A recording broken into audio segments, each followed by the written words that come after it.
Dragon গাছের বড় একটা ম্যাচিওর ডাল থেকে কিভাবে টুকরো করে চারা তৈরি করছি চলো আজকে এই ভিডিওটাতে দেখে নাও। এখানে বড় একটা ডাল থেকে মিনিমাম 2 থেকে 3 টুকরো ডাল বার হচ্ছে। ডালগুলো আমি কাটছি সর্বনিম্ন 8 ইঞ্চি, তার বেশি হলেও ক্ষতি নেই।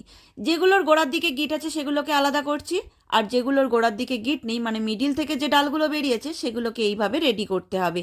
হাতে যে ডালটা দেখছো তার 2 মাথাই সমান, তাই ডালের গোড়ার দিকটা যদি বসানো না হয় তাহলে কিন্তু চারা তৈরি করা হবে না। তাই কাঁটার দিকটা ভালো করে খেয়াল করো, কাঁটার মাথাটা যেদিকে উঁচু হয়ে আছে সেটা ডালের মাথার দিক, আর তার বিপরীত দিকটা ডালের গোড়া। গোড়ার দিকটা যদি না বসানো হয় তাহলে কিন্তু চারা রেডি হবে না। মানে তোমরা যদি ভুল করে মাথার দিকটা বসিয়ে দাও তাহলে কিন্তু চারাটা মানে ডালটা নষ্ট হয়ে যাবে। গোড়ার দিকে এইভাবে 1 ইঞ্চি করে কেটে নিয়ে মাটিতে যদি বসানো হয় তাহলে খুব দ্রুত এই ডালগুলো থেকে শিকড় বার হবে।